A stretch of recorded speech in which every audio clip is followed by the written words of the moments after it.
Olá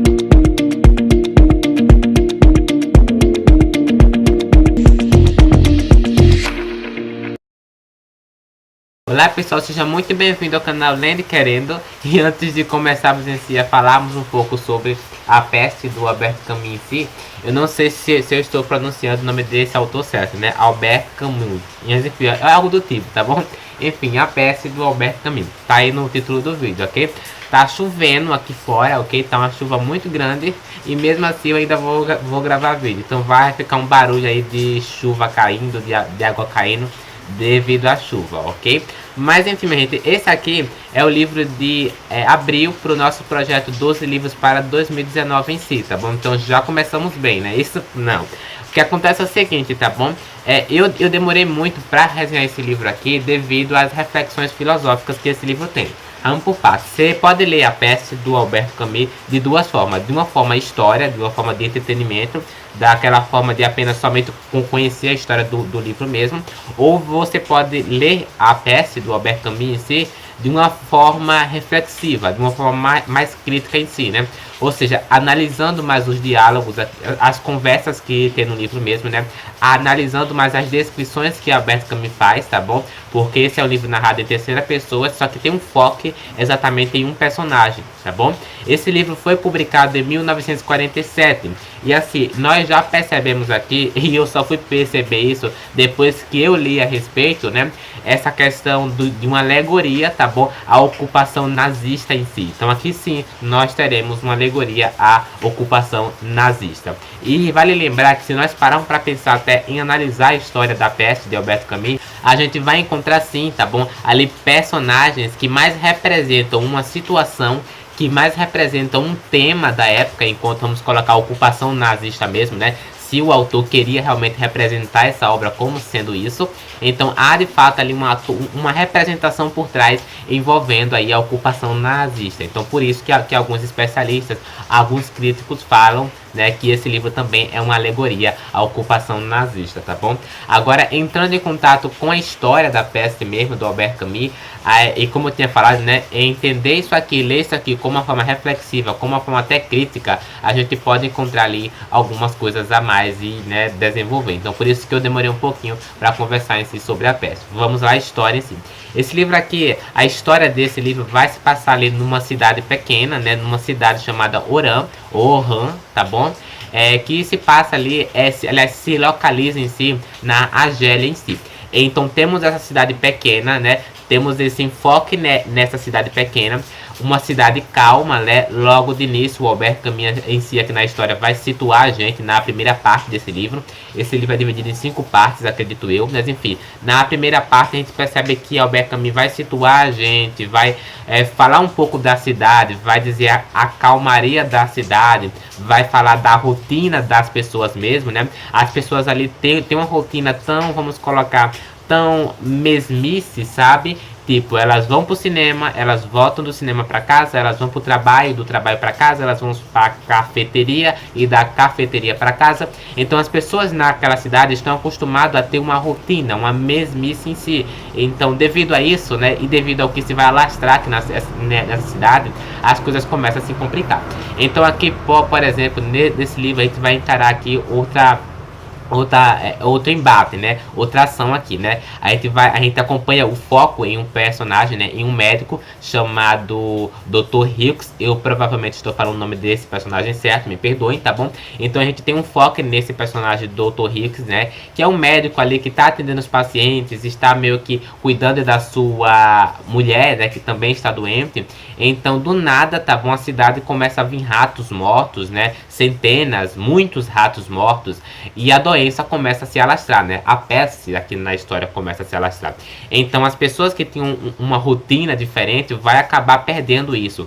Outra coisa também que vale lembrar nesse livro da peste de Albert Camus em si, é que quando o médico em si descobre que a peste está se alastrando na cidade, né? As pessoas estão com a febre muito intensa, estão morrendo de febre, né? Estão morrendo ali numa morte absurda, né? Ele começa já a dizer ali o governo, já preparar em si e já anunciar, né? Ali com outros integrantes, eu diria até da prefeitura, tendo como meio que um dos locais mais importantes ali, a prefeitura. Então já anuncia ali, né, que a peste está se alastrando na cidade. Então não encontra uma forma, né, aliás, eles estão encontrando uma forma de deter a peste ali na cidade, de deter essa doença ali na cidade mesmo. Então quando anuncia ali, né, a peste bubônica na cidade, a gente tem que lembrar em si que a cidade vai ficando isolada, porque o governo em si acaba tomando uma proporção muito imensa. O que o governo vai fazer é basicamente fechar a cidade, né? Ou seja, ninguém mais entra e ninguém mais sai. Eu me lembrei muito do livro, né, Ensaio sobre a Cegueira, do José Saramago, né? Onde a gente vê o desespero da pessoa diante do caos, né? Isso aqui a gente também vai ter um pouco disso. Não é exatamente igual ao Ensaio sobre a Cegueira do José Saramago em si. Mas em si, a cidade vai ficar isolada, ok? Então aquelas pessoas que foi para lá para a Oran em si, acaba ficando travada ali, porque o governo não quer mais que ninguém saia daquela cidade, né? Então a gente vai acompanhar um personagem aqui, né, um jornalista em si, que acabou indo para aquela cidade, né, como turista. Então, devido à peste ali, né, ele vai tentar sair daquela cidade, mas não vai ter como, porque o governo declarou ali fechamento total, ninguém mais sai daquela cidade. Então o jornalista fica muito preocupado e vai tentar achar uma forma de sair daquela cidade. Além do jornalista, né, e do médico em si, tá bom? Do médico Dr. Hughes, eu acho que se pronuncia assim. A gente vai acompanhar outros personagens aqui na história. Eu anotei aqui, por exemplo, né, o médico, o prefeito da cidade mesmo, tá bom? Vale lembrar que diante do caos da cidade, diante da peste da cidade, nós temos que lembrar que algumas pessoas vão lucrar com isso, né? Vão se aproveitar do momento caótico também, tá bom? Enfim, um padre, tá bom? E o interessante é vermos esse personagem padre em si, né? Tendo ali na missa, na igreja em si, e a forma como ele vai tratar a peste na cidade, a forma como ele vai dizer para as pessoas o que ele acha diante da palavra de Deus. Então a gente tem ali alguns questionamentos filosóficos e questionamentos religiosos também, né? O padre vai tentar ali achar uma forma de escapismo em um certo momento, né? Vai tentar escapar daquilo de uma forma ou de outra. Nós temos um capitalista ali também, temos um jornalista, como eu tinha comentado, que vai ficar travado ali na cidade, um juiz também e um homem ali desconhecido, né, que vai tentar com Hughes em si, com o Dr. Hughes ali, ajudar a tentar meio que achar uma solução para a peste em si, tá bom? Eu me lembrei também de um outro livro, né, chamado A Garota que Você Deixou para Trás, da Georgia Morris. Eu não sei porque eu estou citando, né, eu lembrei desse livro aqui devido, enfim. Mas o que vale lembrar é que no livro A Garota que Você Deixou para Trás, logo de início, na primeira parte do livro, a gente acompanha, né, os nazistas ali, me desculpe, os alemães em si, né, invadindo a cidade, e meio que ninguém pode enriquecer, ninguém pode comer comida boa, né? As pessoas ali começam a roubar comida de outra fazenda, de outro campo ali, né? Começa a roubar porco em si. Então assim, eu me lembrei muito desse livro no quesito em si da ocupação nazista mesmo aqui na história, tá bom? Um dos questionamentos aqui que eu anotei nesse livro, aliás, que eu anotei aqui no caderno também para falar com vocês, é a própria existência de Deus. Então aqui na peste mesmo, tá bom? A gente vai acompanhar esse questionamento filosófico a respeito da existência de Deus. Por exemplo, temos ali um padre tentando escapar de algumas perguntas. Essa é a minha interpretação, tá bom? Lembrando.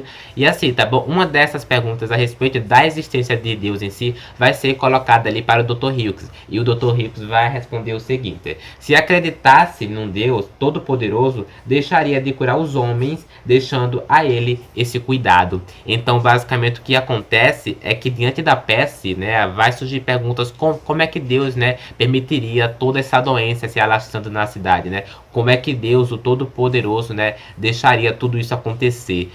Eu achei esse questionamento até um pouco muito polêmico, né? Se você for religioso se deparar com essa partezinha aí, mas tudo bem.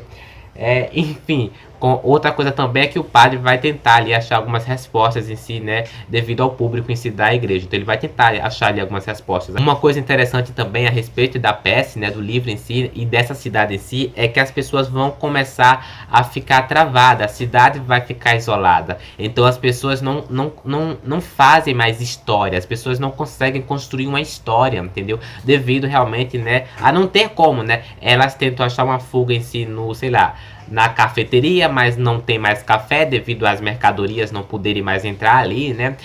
Temos também até a própria, o cinema, né? Eles vão pro cinema em si, mas os filmes acabam sendo repetidos, né? São os mesmos filmes, não tem como vir mais filme novo ali para a cidade. Então eles acabam não construindo história. Eles querem ir pro trabalho em si, mas não tem como ir pro trabalho porque não tem nada para fazer lá, né? Devido à peste. Então as pessoas acabam também achando uma forma até de se safar da peste, né? De não pegar a peste, não pegar a doença. Nós também vamos encarar aqui o ser humano, né? Esse questionamento até do próprio ser humano, do ser humano diante do absurdo, do ser humano diante da revolta. Então pensa você, né? O ser humano é um homem curioso, o ser humano quer achar soluções para tudo, né? Mas de uma forma de outra, né, o ser humano, ele tem essa curiosidade dentro de si.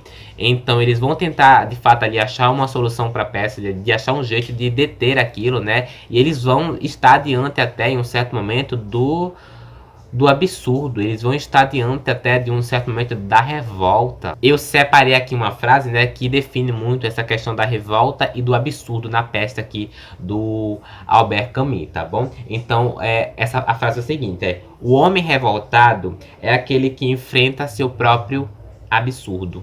Pensa um pouquinho sobre essa frase e pense em si na peste. É muito difícil, né, resumir esse livro aqui a apenas uma doença que se alastra na cidade e que as pessoas começam a ficar super preocupadas, as pessoas não começam a construir história mais. E estando diante do absurdo e toda aquela coisa. Não, tá bom? Esse livro aqui é muito mais que isso. É um livro que trata de uma condição humana, né? O ser humano diante da condição humana, né? As pessoas não têm que procurar, num momento caótico desse, né? Pensar que estão só. Pensar que podem agir sozinhas. Não. As pessoas têm que se juntar. As pessoas têm que ficar unidas mesmo, né? Diante desse caos ali que se alastra na cidade. Fica a indicação de um livro maravilhoso. Esse foi o livro de abril para o nosso projeto 12 livros para 2019. Se você não sabe que projeto é esse, eu vou deixar o link dele lá embaixo na descrição do vídeo. E que livro maravilhoso, minha gente. Esse é aquele tipo de livro que, assim, sem dúvidas algumas, merece ali uma outra releitura aí ao longo da vida, por causa em si das suas discussões que acaba gerando. Dificilmente, né, você pega tudo, né? Porque é o seguinte, esse livro, o próprio autor em si, ele foi um filósofo. Então imagina, né, as discussões filosóficas a respeito de diálogos aqui importantes e até interessantes, muito interessantes. Fica a indicação, tá bom? Se você gostou do vídeo, não esqueça de se inscrever no canal, caso seja novo, por favor, tá bom? Ativa o sininho também para receber a notificação do vídeo novo aqui no canal. Comentar aí embaixo também se você já leu algum livro de Albert Camus em si, outra obra dele. Me indicar também alguns livros dele, caso você saiba aí, porque eu quero ler mais coisas dele. Eu sei que ele também é muito conhecido de outro livro dele chamado O Estrangeiro, né? Naquele livro em si, e eu pretendo ler aquele livro em breve, tá bom? Mas enfim, eu pretendo ler mais coisas do Albert Camus, tá bom? Então me indica aí embaixo, vou ficar muito alegre, tudo bem? E dá o seu joinha, não sai do vídeo sem deixar o joinha, isso me ajuda muito. Compartilhar esse vídeo e nos vemos no próximo vídeo, até lá.